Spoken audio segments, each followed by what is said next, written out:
Salut Jonathan. Bonjour. Professeur en sciences politiques au Cégep Édouard-Montpetit à Longueuil.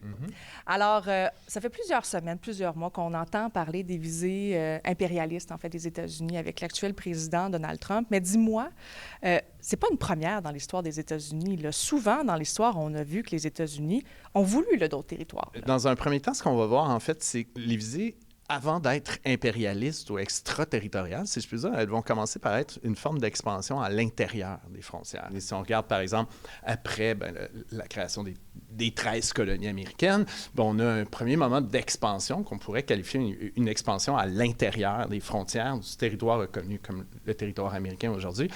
Qu'on pense, par exemple, à l'acquisition de la Louisiane. On est en 1803, les États-Unis vont acheter la Louisiane à la France. Donc, à la suite de l'achat de la Louisiane, on triple le territoire américain. Donc, c'est quand même déjà une expansion importante. À la suite de ça, on va acquérir la Floride qui appartenait à l'Espagne.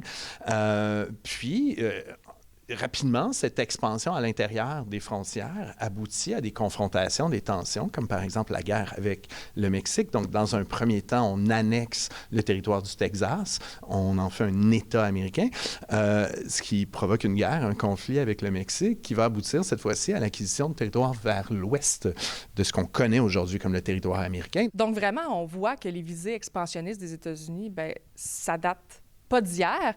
Pourquoi ça a toujours été important pour les États-Unis d'acquérir des nouveaux territoires? Il y a déjà, les États-Unis carburent à deux choses. D'abord, ce qu'on appelle la destinée manifeste, qui est cette idée-là, cette conception des États-Unis comme étant premier un destin grandiose. Donc, dans le concert des nations, les États-Unis sont convaincus qu'ils vont devoir et vont éventuellement s'affirmer en tant que puissance dans le monde. Après la Deuxième Guerre mondiale, on a senti que les États-Unis ont commencé à ralentir leur visée impérialiste. Maintenant, si on parle du Groenland, il faut dire que c'est pas une des premières fois que les États-Unis ont des visées là, sur ce pays-là.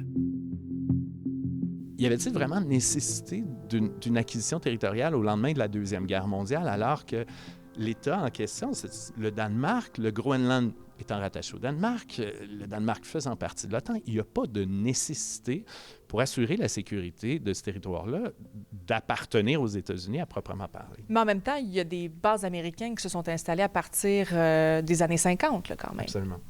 Il y avait quelques bases américaines dans le contexte de la guerre froide. C'est un territoire sécurisé. Jonathan Veillette, merci. Ça a été Merci extrêmement éclairant. Merci beaucoup. Merci à vous.